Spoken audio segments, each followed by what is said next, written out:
आज विशेष रूप से एक न्यूज़ चैनल द्वारा, बिहार में एक न्यूज़ चैनल द्वारा गलत न्यूज़ चलाया गया और उसी के सिलसिले में हम लोग यहाँ बैठे हैं। और यह जो मेरे साथ हैं मनीष जी और DVR bio research Ayurveda private limited के डायरेक्टर हैं और सर हैं कुमार शशिभूषण जी, ये भी DVR bio research Ayurveda private limited के ओहदेदार हैं। और मैं as a legal adviser DVR bio research Ayurveda private limited. तो एक न्यूज़ चैनल 4-5 दिन पहले से वायरल हो रहा था और कुछ लोकल न्यूज़ पर भी उस न्यूज़ को डाला गया था।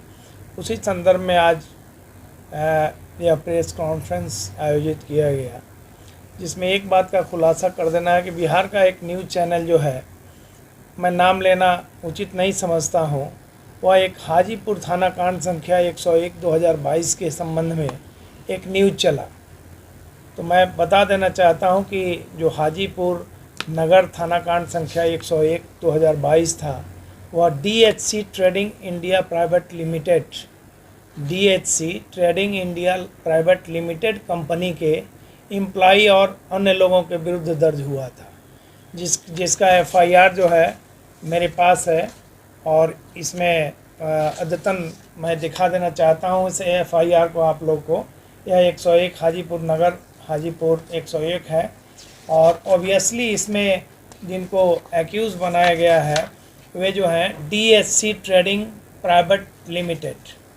मैं मार्क कर देना चाहता हूँ, DHC trading private limited company है।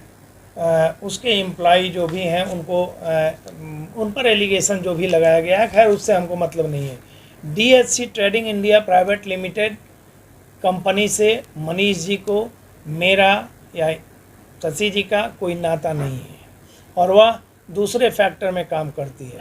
यह जो मनीष जी हैं, DVR bio research Ayurveda OPC private limited company, जो कि इंडिया में भारतवर्ष में धन्वंतरी बायो रिसर्च पद्धति के आधार पर कुछ आयुर्वेद मेडिसिन और जो कॉस्मेटिक उत्पादन है वह जो है DVR यूनिक के नाम से पूरे बिहार, उत्तर प्रदेश और जो भी भारतवर्ष में जहाँ भी है, जिस राज्य में है, उसका सुलभ संचालन किया जाता है।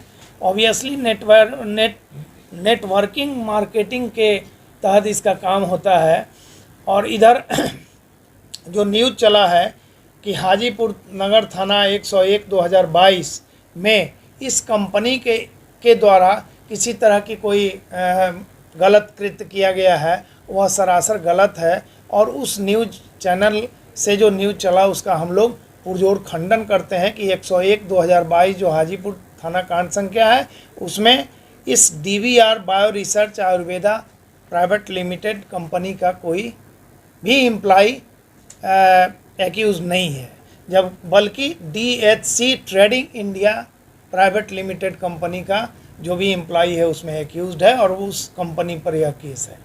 दूसरी बात, उस न्यूज़ चैनल में एक रॉक्सॉल का हवाला दिया गया कि रॉक्सॉल में एक थाना कांड संख्या 235/2023 दर्ज हुआ इस कंपनी के सर्टेन एम्प्लॉई पर।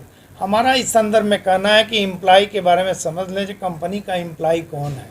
यह नेट मार्केटिंग जो है वह नेट के थ्रू होता है और एक फ्रेंचाइजी कंपनी के द्वारा एक फ्रेंचाइजी दिया जाता है। फ्रेंचाइजी अपना होलसेलर, उसके बाद जो लड़के रहते हैं या जो भी बिक्री करने वाले सेल्स रिप्रेजेंटेटिव रहते हैं, वो उनको तत्काल फ़ायदा होता है। वह 100 रुपये का सामान खरीदेंगे, 40% लेस होगा, उनको GST बिल दिया जाएगा जो काउंटर है वहाँ से, और उनको 40% तत्काल फ़ायदा होगा। उस फ़ायदे से वे अपना भरण पोषण करें या वो अपने पक्ष में रखें।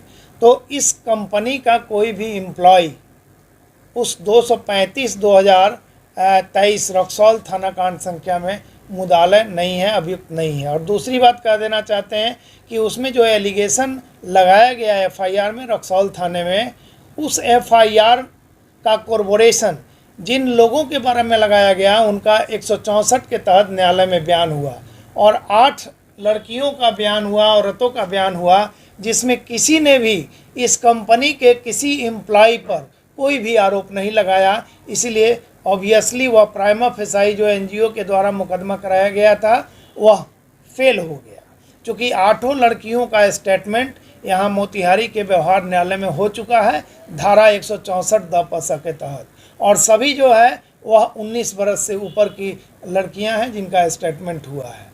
दूसरी बात हम कह देना चाहते हैं कि कुछ मुजफ्फरपुर के कुछ लोग जो पूर्व में इस कंपनी से जुड़े हुए थे, जिनके कुछ गलत कृत्यों के चलते उनको इस कंपनी से हटा दिया गया, अब उनके द्वारा कुछ षड्यंत्र साजिश करके एक ग्रुप कंस्टिट्यूट किया गया है, एक समूह बनाया गया है, और उस समूह का ही काम है कि डिफरेंट टाइप के न्यूज़ चैनलों पर गलत बात को रख कर और चलवाना, बाइट देना, इस तरह का काम अब किसी पुलिस पदाधिकारी के पास जाकर इस कंपनी के बारे में कोई शिकायत करना, ऐसा काम मुजफ्फरपुर के कुछ लोग जो हैं 10-20 लोग उनके द्वारा किया जा रहा है, जिनका इस कंपनी से अभी वर्तमान में कोई सरोकार नहीं है। चूँकि पूर्व में वे कंपनी से जुड़े थे, लेकिन बहुत पहले उनको इस कंपनी से निकाल दिया गया उनके कृत्य को देखते हुए। तो हमारा यही कहना है कि यह जो कंपनी है DBR bio research Ayurveda private limited अभी गुजरात से रजिस्टर्ड है, और यहाँ बिहार में food and consumer production department जो गवर्नमेंट ऑफ बिहार का है 20 अप्रैल 2023 को अपना सारा कागजात, अपना सारा जो रजिस्ट्रेशन है, सारा जो मैनिफेस्टो है, जो लिटरेचर है, किस प्रोडक्ट का क्या अहमियत है, सारे चीज़ को, सारे बायोलॉज को बिहार सरकार को सुपुर्द कर चुकी है। क्योंकि अगर इस कंपनी में थोड़ी सी भी खामी रहती तो निश्चित रूप से कंज्यूमर प्रोटेक्शन डिपार्टमेंट को यह कंपनी अपना पेपर सबमिट नहीं करती। अब मनीष जी को मैं कहूँगा कि 2 शब्द जो भी कहना है वे कहें। इसलिए उस जो न्यूज़ चैनल पर जो गलत न्यूज़ चला उसका मैं पुरजोर खंडन करता हूं, और आशा करता हूं कि उस न्यूज़ चैनल के द्वारा अब इस तरह का भ्रामक न्यूज़ कंपनी को बदनाम करने के लिए नहीं चलाया जाएगा। सबसे पहले तो सारे DBR परिवार को मेरे तरफ से नमस्कार, क्योंकि काफ़ी दिनों से कुछ चीज़ें आप लोग को सुनने को मिल रहा था। हम लोग चाह रहे थे आप लोगों से बात करने के लिए, लेकिन आज का वो शुभ दिन है कि हम लोग आप लोगों से सीधी बात करने का प्रयास करते हैं कुछ चैनलों को, और ख़ासकर इनके जो चैनल है इन लोगों के सब्सक्राइबर को मेरे तरफ से बहुत सारा आभार। आप इनको हमेशा देखिए, ये लोग अच्छे न्यूज़ चलाते हैं। सबसे पहले मैं DBR बायो रिसर्च आयुर्वेदा की बात करूँ, ये भारत सरकार से रजिस्टर्ड कंपनी है, और नेटवर्क मार्केटिंग एक ऐसी सिस्टम है जिससे लोगों को आज घर घर रोजगार देने का जो भारत सरकार ने भी 21 जून 2023 को जो निर्णय लिया है, जिसमें नेटवर्क मार्केटिंग का जिक्र किया था, ये बहुत ही अपने आप में गौरव करने वाली चीज़ है। क्योंकि आज बेरोजगारी जिस तरीके से बढ़ रही है उस तरीके से लोगों को रोज़गार नहीं मिल पा रहा है, लेकिन डायरेक्ट सेलिंग नेटवर्क मार्केटिंग एक ऐसा सिस्टम है जिसमें लोगों को रोज़गार हम लोग दे सकते हैं। लोग अपने सिस्टम से काम करके अपने सपने को पूरा कर सकते हैं और अपने परिवार को खुशियाँ दे सकते हैं। रही बात, कुछ दिनों से देख रहे हैं अफवाहें चल रही हैं मार्केट में, कुछ न्यूज़ चैनल ऐसे हैं जिनको कुछ मसाला मिलने चाहिए, उस मसाले के तौर पे वो किसको बदनाम करते हैं, किसके जीवन को उनसे कोई लेना देना नहीं, उनको मसाले से मतलब है। तो मैं किसी का नाम नहीं लूँगा, लेकिन कुछ दिन पहले कुछ न्यूज़ ये चीज़ सुनने को मिला कि एक केस थी, वैशाली में केस हुआ था 101 2022 में, जो कि एक किसी दूसरे कंपनी पे केस हुआ था 6 फरवरी 2022 को, और उस कंपनी के केस को हमारी कंपनी से जोड़ के इसको लंबा खींचा गया और प्रशासन को टारगेट किया गया। सब प्रशासन जानती है कि हम लोग क्या करते हैं, नहीं करते हैं। हम लोग जितना लोगों को रोज़गार देते हैं प्रशासन भली भांति जानती है, और इसमें प्रशासन की कहीं से कोई गलती नहीं है। प्रशासन को मैं आज भी रिक्वेस्ट करता हूं, अगर वो हमारी कंपनी को जांच करना चाहता है, मैं स्वागत करता हूं, जब मर्जी उनकी जांच कर ले।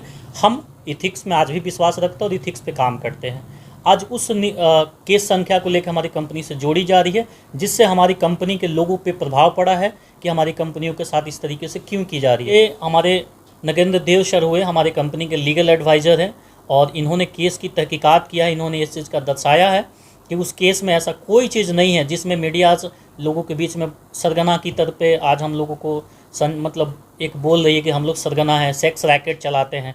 सर, आज लोगों को रोज़गार देना गलत है, तो अगर भारत सरकार हमको ये बताए कि रोज़गार देना गलत है, हम लोग बंद कर देंगे रोज़गार, तो फिर भारत सरकार या बिहार सरकार हम लोग को रोज़गार दे। अगर हम लोग किसी को रोज़गार देना गलत है तो हम लोग उस गलती को बार बार करेंगे, क्योंकि हम लोग लोगों को रोज़गार देते हैं और आज भी पढ़े लिखे व्यक्ति आज 10,000 5,000 के लिए मोहताज है। मैं आज भी उन लोगों को बोलूँगा, एक सजेशन दूंगा कि आप लोग डायरेक्ट सेलिंग ज्वाइन करिए। नेटवर्क मार्केटिंग ही आपका एक रास्ता है जिसमें आप जीवन भर अपनी सारे सपने को पूरा कर सकते हैं। धन्यवाद।